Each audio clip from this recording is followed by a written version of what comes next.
Oh, you've been waiting on me? Okay, so I'll start off then.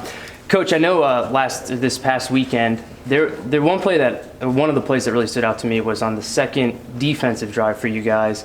They look like they're going in for another score, but two of your guys going down the field, sticking with the play all the way to the end. One gets the ball out, one gets the ball for you. What can you say about that kind of effort and how those kind of plays can maybe change games going forward? Yeah, that's the effort we've been beating forth all year. You know, the bad news is they shouldn't have gotten on top of us to begin with. But they did a great job of pursuit and stripped the ball. And then, not to be the bearer of bad timing, that was a great recovery, first of all. It would have been nice if he stayed in the end zone. Yeah, he did come out when he could have had a touchback, but even still, pretty good play overall, no? It's a great play. What did you see from your team in the second half, especially after? It was really a night and day game. You know, we go over things on every Sunday with the players. That's our plan, to win that. We cover with them every day about certain categories. And in the first half, the only category we won was time of possession. And I think the reason why we won that is because they had so many big plays on us. And the second half, we won every category. So it was a tale of two tapes, you know. 30-0 in the first half, 14-7 the second half, and shows the resilience of the team and their effort and their keep working. Second half opened with an interception by Tyler Lovelace. I know he kind of threw it right to him, but still, it seems like every week, right? Yeah, every week it seems like, too, with him, he's involved with something like that. Well, because he's in the right spot. You know, especially like in that coverage, in zone coverage, everybody has a spot they have to be in, and he was perfectly in his spot. I ran a little cross route, and he was right there to intercept the pass. And he did a good job of catching it and getting yardage after the catch. So Tyler's doing a really good job taking the ball away this year. There have been a few games this year where the offense does struggle in the first half, but then has good success in the second half. Again, the case over the weekend. Is there anything that maybe you guys could work on to try and get the offense jump-started, or is it just something that's been happening? I think if you really watch the drives, the first series, you know, they got the one first down, then we stalled. And then the second series got delayed because of a penalty. The problem we're having is our penalties. We're not finishing drives. We're not finishing plays, offensively speaking. And then they come back in at the halftime. They're making some really good adjustments at halftime. I think they're making some adjustments as the game goes on. But, you know, that's what we do all day Monday is we game plan. So all of a sudden you come out there and you see a different defense than that they had prepared for. So now we have to make our adjustments as we go. But you still have to, you know, one thing we talked about, that it's not a stat we keep, but, you know, we dropped 9 passes in the first half. We only dropped 3 in the second half. So you make those catches in the first half, those drives are being sustained. So there's a whole lot of things going on in the football game. It's just not schematically, but it ends up all coming back to me with coaching. What's the focus after?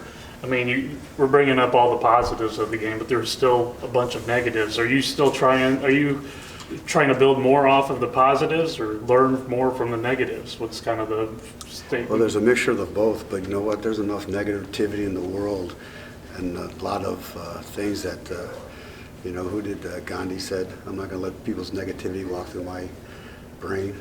So you got to focus on the positive, and you got to game for the positive, especially when you're struggling. So when you've won one football game, you have to learn from the negative, and you got to teach from the negative, but you got to encourage the positive and understand that if you get the positive every play, we're a pretty damn good football team. And I firmly believe that. You're really going to ask a question? Go for it. Yeah, I'm fired up. And it's probably going to be a trick question, and I'm going to get mad at you. Go ahead. Yeah, probably. So you've talked a lot about, you know, learning from those negatives and all that. But again, you guys have only won one game, and you've talked about that consistency. At what point does that consistency not become enough? I'm really apologize. What do you, not the consistency not become? You've talked about consistency. Right. Every Monday you come in, you say the guys are being consistent, they're doing what we ask of them. When does that not become enough because you guys have only won one game? It only becomes enough that when we do a better job of coaching the fundamentals and executing our fundamentals, which turns into play, executes the scheme. So it kind of starts with coaching and making sure that they understand their fundamentals and where they're supposed to be within a play, and then it comes down to them where they have to execute what we're asking them to execute. So initially it starts with us and it has to finish with them, but at the end of the day it starts with coaching. You know, you got to coach them to be there, and then you have to trust your players that they're going to execute what we're teaching them to execute. So piecing all of that together would give you guys a complete game rather than just a complete second half. Absolutely. You know, I think I said this to you guys before, every play's a touchdown, every every defensive play is a tackle for loss, and you have to execute it. And the other side is on scholarship too, and we have to do a better job of executing for 60 minutes, which we haven't done. And we lose our focus, and we give up big plays, or we give up a sack. And they're all correctable things, but you have to correct them with your, here's what I told him yesterday. From the head up, we got to work on it. Okay, we got to work on our focus. We got to work on our mentality. We got to work on all the little things that go into football. Because from the neck down, we're pretty good. How would you evaluate Peyton's growth this season? I think it's excellent. I think it starts with coaching. Coach Morris is doing a really good job with him. He's taken coaching. I think his fundamentals have gotten a lot better. He's understanding the schemes of defenses. First of all, he's understanding our scheme better, and then he's understanding what the defenses are trying to do to him, so he can adjust on the run. And then what do you want to see from your team these final 2 weeks of the season? I want to see improvement, number one. I want to see guys executing what we're asking them to execute. I want to see our coaches do a better job of teaching and coaching, and I want to keep seeing what we're seeing. Like you brought up earlier, the play of our kids running down, stripping the ball, making a tackle. Our effort's been there. I don't question our effort. If I question our effort, then I'd be really negative. But I'm not questioning our effort. I'm questioning our fundamentals. I'm questioning our teaching habits and coaching habits, and I'm questioning our execution of the play. But as far as the habits of playing this game the way it's supposed to be played, I got no problem with our kids the way they play this game. Peyton, it was kind of a tale of two halves from this past game. What did you see from the defense that gave you such a flow that you could play in? I guess we can't really start that slow, but then I didn't expect to win really. And so in the second half, I guess we just kind of stepped up a little bit, just played within ourselves, I guess.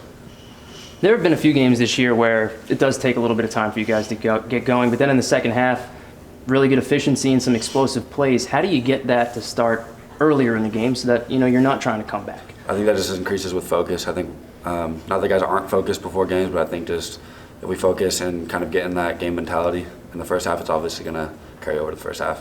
So there was also the one long drive on Saturday that ended with the missed field goal. And I know you guys don't point the blame at each other, but how do you try and focus on finishing drives like that so you're not relying on trying to make a kick and instead trying to get the ball into the end zone? I think that comes with hurting ourselves. I think the penalties down in the green zone and taking us out of the goal line, those are obviously going to hurt us, and we got to minimize those as much as we can. And if we have those, it's obviously going to be a lot harder on us to convert. And so I think if we minimize those, it'll help us out a lot. You tend to scramble a lot. Just kind of take us into what's going on in your mind whenever you get the ball and you start scrambling around. What are you looking for?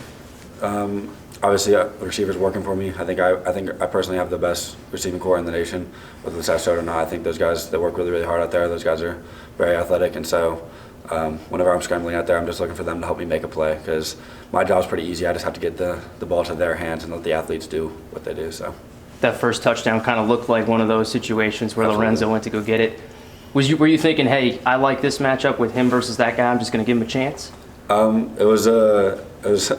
Yeah, let's go with that. It was a little bit of a messed up play, but Lorenzo, always can trust him to make a play. He's going to go up and get the ball. So, what was supposed to happen there? that was exactly what was supposed to happen. It was supposed to be a touchdown throw. So, well, every play is supposed to be a touchdown throw, I guess, right? Absolutely. This past weekend, you moved up to a tie for second career touchdown pass. I know you've made it a known statement of the fact that you just want to play out the season and focus on what happens later, but how special do you think that is that you keep moving up that list? Honestly, I had no clue, but it's a good feeling to show that hard work does pay off. That's really all I have to say about that because I don't really focus on stats or anything like that. How would you evaluate your 2 seasons here since you came over from Garden City? Well, this will be the third full season, so I feel like looking back, my sophomore year is probably the better year so far, I guess. I think this year, obviously my junior year is definitely down here, but I think this year is pretty similar to my sophomore year. I think I'm taking care of the ball a little bit better. I think that's good because from the beginning of the season, I told you guys I was focusing on taking care of the ball and limiting turnovers. So I think I've shown improvement there at least, so overall improvement. You have thrown more touchdown passes this year and less interceptions. What are you seeing whenever you're going against the defense that you know where guys aren't going to be so you don't throw interceptions like that? This year I really just focus on taking what they give me instead of trying to force balls on the field. I feel like in previous seasons I maybe tried to do too much and tried to put too much on my own self. And so I feel like just taking a step back, taking what the defense gives me, and really just playing through that. You talked a lot about that, especially after the Tulane game. You kind of regressed back into how you used to play. Have there been any other games where you felt like that, or have you been consistently feeling like you've been getting better? I mean, obviously there was a couple games where I had a couple interceptions, but I feel like those interceptions weren't necessarily from me trying to do too much. I think it was just the interceptions that happened with the position. So I think the Tulane game was obviously a regression, but I think since then I've stepped up and really improved from that. What are a couple of the biggest things that you're looking to try and accomplish here in the last few weeks of the season? Really just continue to change the culture. I think, like I said earlier, like the record doesn't really show it, but I feel like the culture has definitely changed here. The practice habits are still very, very good. People are excited to play football. Whether or not we're winning or not, people are so excited to be here. I feel like just leaving that legacy and just leaving the younger guys with that mentality of no matter what, we're going to come to work every single day and work hard. Can you describe that culture in a couple words rather than just like, yeah, it's excitement, but like, is there like maybe like 3 words that you can think of that would describe the team's culture? Obviously, I wasn't here for the previous coaching staff, so it's hard to compare necessarily from that to here right now. But I would obviously say hardworking. We focus on hard work and preparation and stuff like that. Coach Stec always preaches focus, so I feel like guys are way more focused than they have in the previous years. I feel like previous years, after wins and stuff like that, we would maybe be a little bit comfortable, and so I feel like just focusing after each game and focusing on the next opponent each week. I feel like that's definitely one of the strengths of the culture. What are you hoping to improve out there this last few weeks of the season? I'm just hoping that we finish. I know in the years past, the season hasn't gone like we wanted it to, and you've seen maybe some guys on the field quit or not give as much into the game. I just want everybody to finish and, just get better. What about this group makes you think that you guys aren't going to quit? Really, our senior leadership has really, I would say, boosted our team this season. We just try to keep everybody's head on straight, make sure we're thinking about the right things when we're going through this storm. We don't know why we're going through the storm, but it's a learning opportunity for everybody. Mm-hmm. Yeah. Just what's it like for you as a senior, knowing that you have 2 more games left and then it's done? I'm just trying to give it everything I got. I'm not really looking at it like that. I have 2 more opportunities to show out, and we need to do exactly that. When's that going to hit you? You never know. Yeah, I don't know. What can you say about the way you've seen the locker room and the culture and things change throughout your time here, and particularly through this most recent stretch? I would definitely say the culture has changed. I've been here all 4 years. I was here for Stec's 2nd year as a head coach. You can't really explain it. It's more of a feeling, you know. We go out every day and we put that work in, and we love this game, and yeah. Coach Stec and Peyton both talked about how the culture has improved and how they feel like the effort is there, the focus is there. Mm-hmm. Do you kind of see that as well? And how do you get that to start turning into results on the field? Obviously, I see the change. How we get that to get dubs. We just got to execute, stay in our fundamentals, and take coaching. It feels like half your schedule has been ranked opponents, and you get another one this week. What's the motivation like knowing you're going to a team like that, top 10 team, to their place and trying to get a win?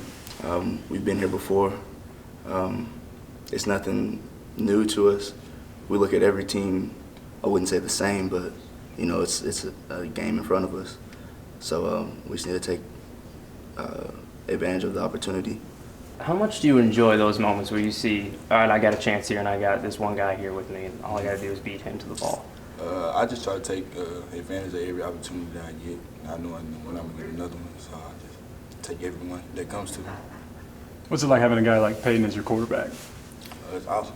You know what I'm saying? He just puts the ball where it needs to be. He's a great quarterback. How have you seen his growth through this year? From like beginning of the games, he's just like more comfortable in the pocket. He steps up, keeps his eyes downfield, more of a thrower this year rather than just running the ball a lot and hurting yourself. Do Do you like that more, that he throws the ball more? Yeah, I mean, we gotta protect them. And you get to block less then. I mean, I don't really matter. He does still move around a lot too, though, when he throws the ball. And I know a lot of the passes are on the run and on the move. And he talked about finding you guys working your way back to him.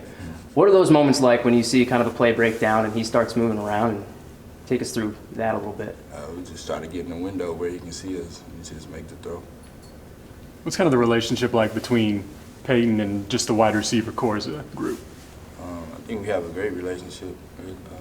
Over the summer, we just built a bond and working every day, trying to get the routes down, timing down, and stuff like that. I think the bond is great. And what do you want to see from this team the final 2 games of the regular season? Just finish out the season strong. Just come to compete. That's it. Is there an extra motivation that comes with, obviously you guys have done it before, but going to a top 10 team's house? Nah, not really. I mean, I just approach every game the same.